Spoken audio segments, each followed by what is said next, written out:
If you were given the task to talk to a camera right now without any script, just off the cuff, a number of thoughts would probably enter your brain. Number one, something like, well, I feel really awkward without a script. Number two, but maybe I'm not good at this. Number three, I don't have any charisma or talent on camera.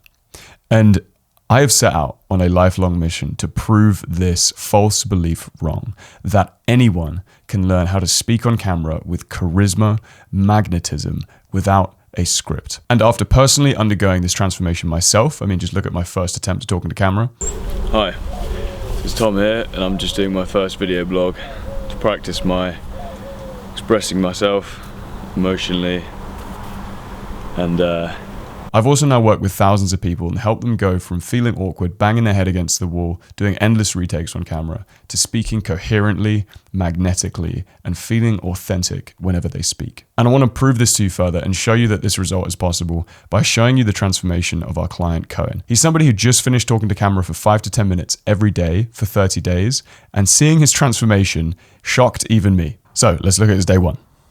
Hey, hello, and welcome to my day one video. Thanks so much for watching. I just joined the Facebook group yesterday and watched some of your videos, and was quite impressed with both some of the first day videos as well as some of the 30-day videos. Awesome. So I want to point out a couple of outer habits that are signifiers that Cohen is feeling a little bit awkward and nervous here. So the first one is that he has his hands behind his back. When you have your hands behind your back, especially when you're talking to camera for the first time, it's a great way to not really express yourself. It's a great way to limit your expression, because what you're probably trying to do is not take too many risks. And so to have your hands out on camera and express yourself with your hands, just that simple act often feels very vulnerable to people on camera for the first time, because they're thinking, oh, what do I do with my hands? So the fact that Cohen is hiding his hands here is a signifier that he's not feeling totally comfortable. But this comes with a huge cost, because having your hands on screen is a massive trust builder.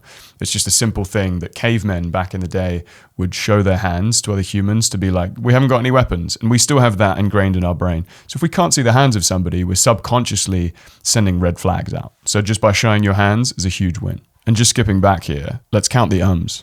Thanks so much for watching. I just joined the Facebook group yesterday and watched some of your videos, and was quite impressed with both some of the first day videos as well as some of the 30-day videos. Okay, awesome. So in, what's that, 20 seconds, we've got 4 ums. So ums are clearly a problem at this point. His sentences are filled with a lot of filler words. And also, the final thing I want to point out is the eye contact, right? So he's got some good eye contact when he's looking at the camera, but there's this sort of downwards gaze. I'm not saying that downwards gaze is always bad, right? You can be thinking about a point and you can be really engaged in looking down. So these outer habits aren't strict rules where I'm telling you like, never look down.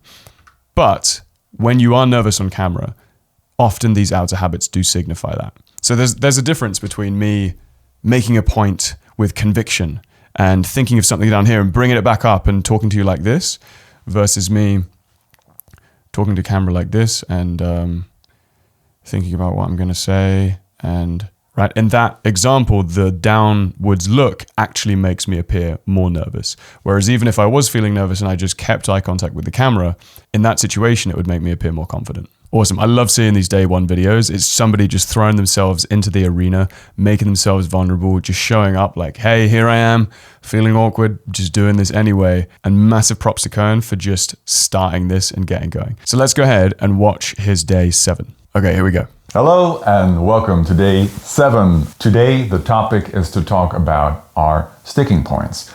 And as I assume everyone did, I also went ahead and wrote down 5 sticking points. I'm not sure if I remember them, but I'll try to improvise a little bit. The first one. Man, okay. Day 7, he's already completely transformed. Like, this just shows what's possible in just 7 days of practice. This is insane. So first thing, his hands just unlocked, right? There's no more of this posture where he's feeling uncertain, and his hands are on screen and they're way more expressive, which is great. The second thing is his eye contact is way more locked in at this point. So his eyes are just resting gently on the camera. There's none of this downwards looking. And at this stage of being a beginner, that makes him appear a lot more confident. And also he's smiling and having fun whilst being on camera. This is such a signifier to me that his whole nervous system is just feeling more confident at this point. This isn't an outer habit or a rule that I tell my clients like, oh, you need to smile and look like you're having fun on camera. But if it comes as a side effect from actually just feeling good and having fun, then that's incredible. It means you're expressing yourself more and you're just feeling better when you're doing this, which is a huge part and a huge piece of all of this. The first one was definitely I think, however, I mostly managed to eradicate that for 90-95% throughout my past videos, so that's a very good result.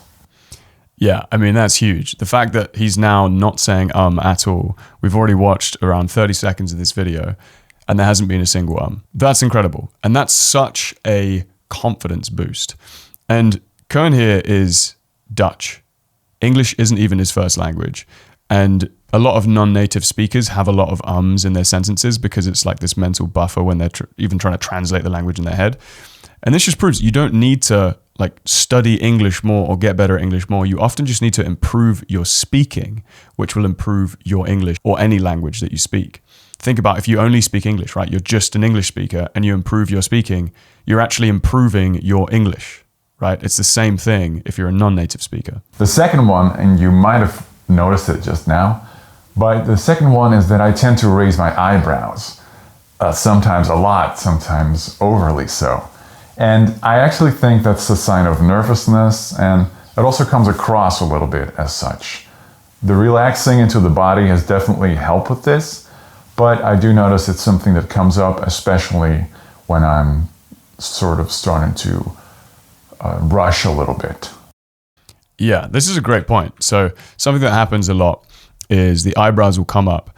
And again, this depends on whether you internally feel confident and charismatic or not. So one could be nervous and talk to the camera like this, be like a deer in the headlights kind of syndrome, and be talking like this and not feel very confident. And in that instance, I would say to somebody, try relaxing your eyebrows. And that immediately is going to make you come across as more confident and certain and comfortable. But really interestingly here, if you already have a lot of confidence and you want to raise your eyebrows to express yourself and make a point even better, then raising your eyebrows can be great. I see quite a lot of people having raised eyebrows a lot of the time because it portrays this sort of enthusiasm. Awesome. So we're going to skip ahead now to day 21. This is where it gets pretty cool. By the way, if you're new here, Koen's doing our 30-day talking on camera challenge. If you're interested in joining, the link is in the description below. So day 21 inside the challenge is to present a topic. So the focus now here shifts in an exciting way from, hey, I'm sort of video journaling, talking about myself, talking about my day, just getting comfortable with this, to, okay, how do things change when I actually present a topic to an audience? And let's see how Koen gets on with this one. Hey, and welcome to day 21 of the 30-day Talking on Camera challenge. Today I'm going to tell you about how to practice improvised rap. But actually, what I'm about to tell you applies to practicing anything daily. So if there's something you'd like to practice and you're not specifically into improvised rap, stay tuned anyway, because this will benefit you too. Man, this is crazy. Koen here is totally YouTube ready now, in my opinion. The way that he's presenting has a real warmth to it, a real conviction at this point as well, a confidence and a groundedness, which would totally magnetize his viewers. I'm going to talk about this using 3 points. And the first point being how to set yourself up for success. The second point being how to do the actual practice. And the third point being how to move on from your practice, how to keep a good practice going. This is great. There's still no ums. The hands are nice and expressive and the eyebrows are nice and relaxed, which is cool. The only thing that Koen has real room for improvement here is the hand gestures. You'll see there, they often come back to this sort of comfortable position in front of his body. And that's fine. That can be a presenting technique. I think they teach that in quite a lot of public speaking. So have your hands in front of you like this.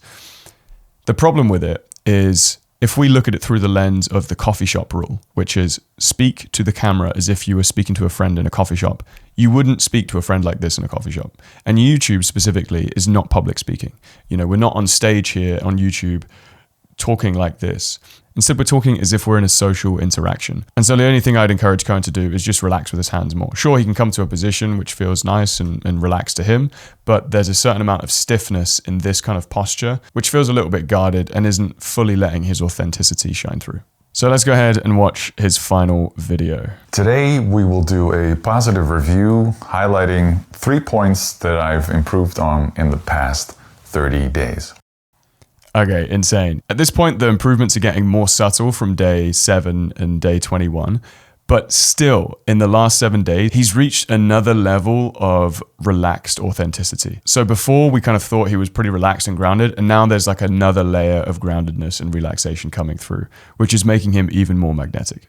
Number 1 is the ease of recording.